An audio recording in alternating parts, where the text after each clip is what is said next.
tompona andraikitra sy mpanatotosa Ratrema Xavier.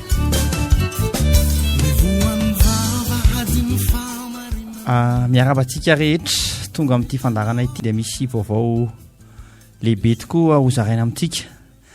Nisy vahiny teratany frantsay izay olona tsotra ny ovafo natsoan'Andriamanitra kanefa ny zavatra nolazainy sy ny zavatra nomeny tompy azy dia mifameno tanteraka amin'ny antso izay atao eto amin'ny fifandarana ity dia ilay hoe Madagasikara dia natsoan'Andriamanitra ho taratry Jerosalema vaovao. Zany hoe nanao fanamafisana anireo famantarana izay efa nomeny tompo izy ary ny antso izay nataony tamin'izay dia ny lalatokana tongavana aingana amin'izany Jerosalema vaovao zany, taratry Jerosalema vaovao zany dia ny fiombonan'ny kristianina. Koa amin'ity fandarana ity izay anisan'ny voasoratra ihany koa izay nomeny tompo dia misy ireo sakana folo mahatonga ny kristianina tsy mety hiaraka dia izay sakana folo izay no holasantsika indray amin'ity fandarana androany ity. Voalohany dia ny hoe samy manana ny indraindray vato misakana sahady ny anaran'i Jesosy Kristy dia raha vao fomba fiantsoana azy fotsiny dia efa mahatonga antsika tsy hiaraka. Kanefa ny tenin'Andriamanitra dia milaza amin'ny Deutéronomie 4:7-7 hoe fantatra ankehitriny fa izao dia izao no izy ka tsy misy Andriamanitra eto mahafaty sy mahavelona ary izao no maharatra sy mahasitrana ka tsy misy manafaka amako. Eto zany dia mazava ny tenin'Andriamanitra fa iray ihany ny Andriamantsika, iray zanaka sy fanahy masina. Tsy tokony atao olana ny fiantsoana ny anaran'i Jesosy Kristy na Jesosy Kristy na Jezo fa ray ihany io ka dia aoka isika hiala amin'izay sakana izay. Sakana faharoa dia tsy mety miray saina ny kristianina miasa fa mandeha amin'izay maharesy lahatra azy. Kanefa ny tenin'Andriamanitra dia milaza ao amin'ny Romanina 10:9 vakotra izao amin'ny anaran'i Jesosy mba ho saina iray sy vava iray ny rahanareo mankalaza an'Andriamanitra rain'i Jesosy Kristy tompontsika.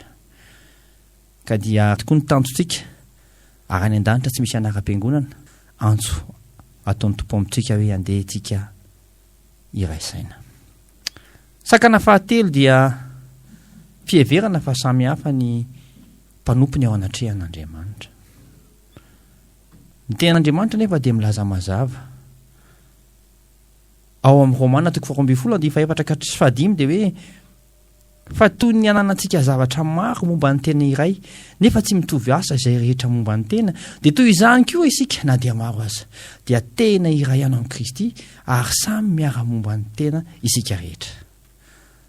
Tsika zany tsy afaka hoe ilaza hoe ny ohatran'izao no mety ohatr'izao na ohatr'izao fa iray ao amin'ny tompo daholo ny asa fanomezam-pahasoavana nomeny tompontsika. Sakana fahaefatra dia fanambony tena mihitsy na mety ho firehariana mihitsy azy eo anatrehan'ny toerana izay ametrahan'Andriamanitra. Kanefa ny tenin'Andriamanitra dia milaza mazava ao amin'ny Korintiana 1:7-7 hoe ka dia tsinitsinina izay mamboly na izay mandena fa Andriamanitra izay mampitombo noho izy. Andriamanitra izay mampitombo noho izy fitaovana daholo tsika rehetra ary tsika dia tempolon'ny fanahy masina ary tsy isika intsony velona fa Kristy mivelona ao anatsika zany hoe asan'i Kristy zany tsika ka tsisy lehibe na kely ary tsisy fanambony tena eo anatrehany asa izay omen'Andriamanitra fa satria ray ihany ny tena manatanteraka izay Kristy ao anatsika na ny fanahy masina ao anatsika ny Andriamanitra izay ivavahantsika ka dia tokony ialana ny fanambony tena. Sakana fahadimy tsy miraika amin'ny fanomezam-pahasoavana nanan'ny hafa zany koa anisan'ny sakana. Kanefa ny tenin'Andriamanitra dia milaza mazava amin'ny Korintiana 1:4-10 hoe fa na dia manana mpampianatra ray alina ao amin'ny Kristy azy ianareo dia tsy maro ray ianareo fa izao no niteraka anareo ao amin'ny Kristy Jesosy tamin'ny filazantsara koa mananatra anareo ao manahafa ianareo. Eto zany dia tena hoe tian'Andriamanitra isika mametraka ilay toe-tsain'Andriamanitra nafiry ny mety mpanompon'Andriamanitra amin'ny alalan'i Jesosy Kristy dia ray ihany ange le ray ray ihany dia andeha ho apetratsika ho zava-dehibe tokoa izany ka tsy fampijerijeritsika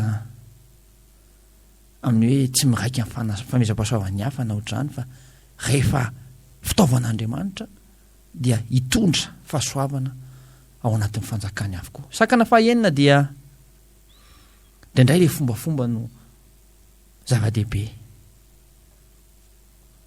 Dia nefa izy ny tenin'Andriamanitra hoe tsinitsinina ny famorana ary tsinitsinina ny tsy famorana fa mitandrina ny didin'Andriamanitra no izy. Aoka ny olona rehetra samy toetra eo amin'izay toetra efa niantsony azy ihany. Korintianina 2:7. Zany hoe samana ny fandraisan-danitsika amin'ny fomba ahafahantsika manakaikaiky koa an'i Jesosy Kristy. Zava-dehibe dia izao manakaiky an'i Kristy isika, manaiky ny tara-dalàna fanahy masina isika, iray ao amin'ny tompo isika dia miara-miasa isika. Fa tsy sanatria ifampijery, ifampiankina amin'ny fombafomba-piangonana. Sakana fahafito dia tsy fanahana finiavana mihitsy ifandray amin'ny hafa. Nefa ny tenin'Andriamanitra somary masikasika ihany amin'ny Titos 2:7-10 hoe izay mpanao hevi-diso rehefa jerevantsika ny dikany amin'ny soratra mandry ny ambany hoe na olona mitokana ho azy rehefa narina indray makana indroa dia ialao satria fantatrao fa voavadika izay manao izany ka sady manota no manamely tena koa. Zany hoe Andriamanitra efa mampiseho mihitsy mila fiaraha-miasa, tsy afaka ilaza mihitsy fiangonana anankiray ihany no hitondra ny olona ho any an-danitra fa mila miaraka ary ao anatin'ny fiarahana dia betsaka ny zavatra tsy takatry ny saina izay ho aseho an'Andriamanitra. Sakana fahavalo, fanakianana ny hafa. Anisan'ny sakana koa dia mifanakina isika. Kanefa ny tenin'Andriamanitra dia milaza amin'ny Romanina 4:7-7 koa aza mifampitsara intsony isika fa aleo mihevitra izao dia ny tsy hanisy fandavonana fanaftonana eo anoloan'ny rahalahy.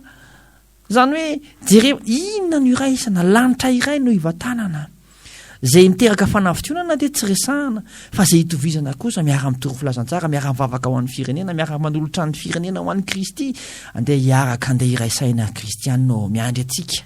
Jesosy Kristy tia no raisiny an-tanana Madagasikara ray manontolo aoka tsy fampitsara fa ndao hiara-iasa satria samy olony, samy efa niova fo, samy olona efa olom-baovao amin'ny Kristy. Sakana fahasivy dia ny tsy fanahana toe-tsaina te hifanampy.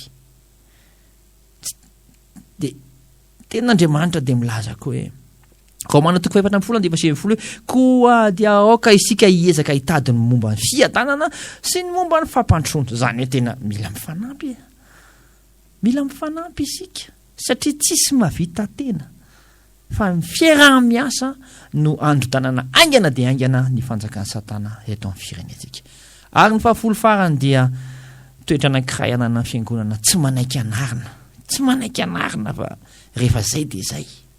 Tenin'Andriamanitra nefa milaza mazava Korintianina 2:4-5 hoe tsy hamenatra anareo anefa no anoratako izany zavatra izany fa mananatra anareo toy ny zanako malalako aho.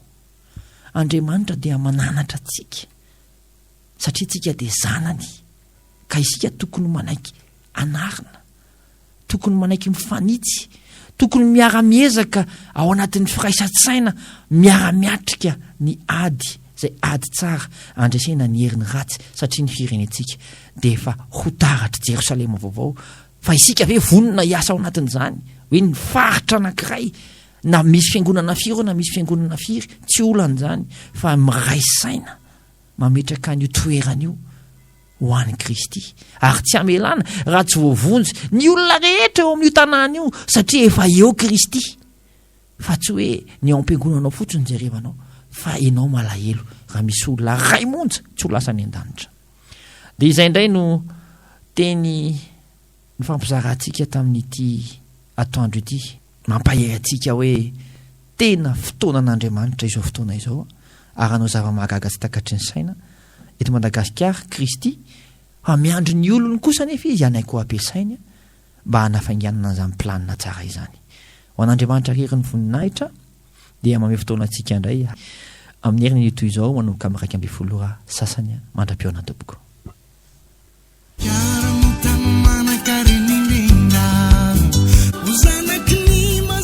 taratry Jerusalema vaovao ve Madagasikara